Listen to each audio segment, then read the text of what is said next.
అంటే ఎప్పుడు విశ్వప్రసాద్ గారిని ఒక ఐటీ ప్రొఫెషనల్‌గా, ఒక సీఈఓగా కొంత చూస్తాము. బట్ ఈరోజు కాషాయంలో వచ్చారు మీరు. Is there any speciality? ఇల్లండి నేను అంటే లాస్ట్ ఇయర్ చేశాను. ఇది సెకండ్ టైమ్. హ్మ్. హనుమాన్ దీక్ష అని ఒక 41 డేస్ చేశాను అండి. So okay. Right now I'm in that 41 day దీక్ష. అంటే ఎవ్రీ ఇయర్ చేస్తారా సార్? లాస్ట్ ఇయర్ స్టార్ట్ చేసిన. This my second year. అంటే ప్రత్యేక కారణం ఏమైనా ఉందా హనుమాన్ దీక్ష తీసుకోవడానికి? ఏం లేదు అంటే జస్ట్ అంటే నేను అమెరికాలోనే చాలా ఇయర్స్ ఉన్నాను. సో అక్కడ ఏం చేయాలన్నా వీలవ్వదు. అవును. సో అంటే ఉండేది అక్కడ ఏదైనా ఇలా మాల గట్ట వేసుకోవాలని ఉండేది. అంటే ఇది ప్రాక్టికల్‌గా వీలవ్వదు మీకు. అంటే అవును. అక్కడ వీలు కాదు. ఇక్కడ వచ్చినాక మేబీ అంటే అంటే పరిస్థితుల ప్రకారం చేయడంలో అంటే ఇది ఇప్పుడు ఫీజిబిలిటీ వీలైంది. So right. అంటే ఇండస్ట్రీలో అడుగుపెట్టారు. ఒక ఐటీ ప్రొఫెషనల్‌గా ఉన్నారు. ఒక ఐటీ కంపెనీని లీడ్ చేస్తున్న వ్యక్తిగా. ఎందుకు ఇండస్ట్రీకి రావాలనిపించింది మీకు అసలు? అంటే నేను చాలా ఇంటర్వ్యూస్లో చెప్పినాను. ఒక 2008-9 ఆ టైంకు నేను రీజనబుల్లీ ఐ వాజ్ సెటిల్డ్ అన్న ఫీలింగ్ వచ్చినాక దెన్ అంటే నేను అమెరికాలో ఉన్నానండి 97 నుంచి. Yes sir. సో వన్స్ ఒక earnings beyond your own lifestyle కావాల్సింది వచ్చినాక then you get social active like any other place. So సోషల్గా యాక్టివ్ అయినప్పుడు connecting back to the roots అన్నప్పుడు మనకు కొన్ని ఇండియన్ ఈవెంట్స్ చేయడం అంటే start with music events. Okay. Then bringing some celebrities. It could be political our film based. అలా connections develop అయింది. Okay. సినిమాలు చూడడం అన్నది చిన్నప్పటి నుంచి అలవాటు. అంటే చూడడం అంటే ఇప్పుడు ఈ మ్యూజిక్ కన్సర్టియమ్స్ ఇలాంటివి చేసేవాళ్ళు సార్? చాలా చేస్తున్నాను. ఓకే. నేను ఫస్ట్ పాడుతా తీయగా ప్రోగ్రామ్ని అవును 3 years అమెరికాలో ఆర్గనైజ్ చేస్తాను. Great sir. సో ఈటీవీ వాళ్ళతో అదే కలిపి బాలసుబ్రహ్మణ్యం గారు అందరూ అమెరికా నుంచి చేస్తుండేవాళ్ళు. 3 years చేస్తున్నారండి. గ్రేట్. అంటే ఎవ్రీ ఇయర్ 3 years. తర్వాత బాలు గారికి అంత టైం స్పెండ్ చేయడం వీలు కాక చేయలేదు. సో అక్కడి నుంచి స్టార్ట్ చేసి డిఫరెంట్ మ్యూజిక్ అంటే ఎవ్రీ మ్యూజిక్ డైరెక్టర్ని I've done across the country events. Okay.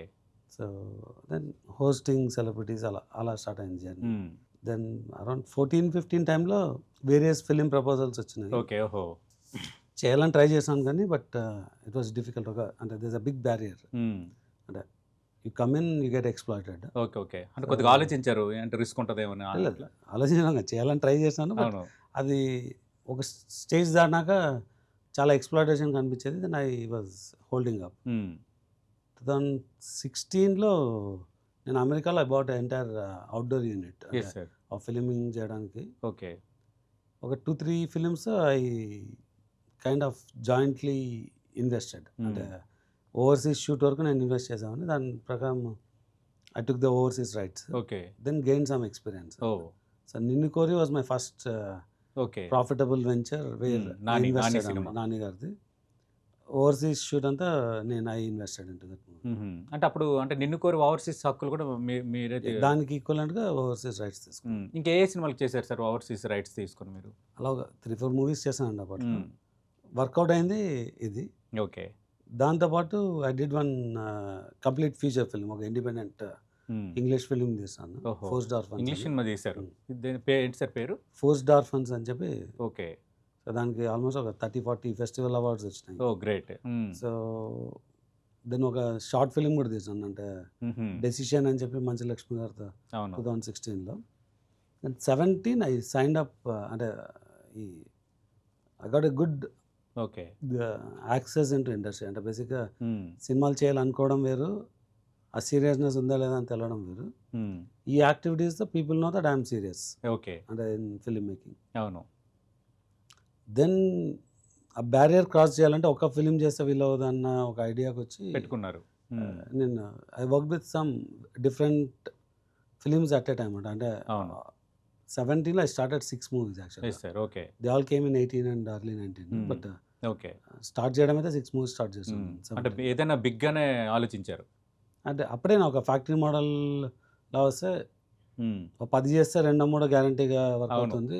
Okay. 2 or 3 work అవుతే యూఆర్ ఫైన్ అని. ఓకే. బట్ లక్కీగా నాకు పీపుల్స్ మీడియా ఫ్యాక్టరీ అని పేరు పెట్టడానికి కూడా కథ ఉంది. అది రీజన్ అది. ఓహో. ఓకే.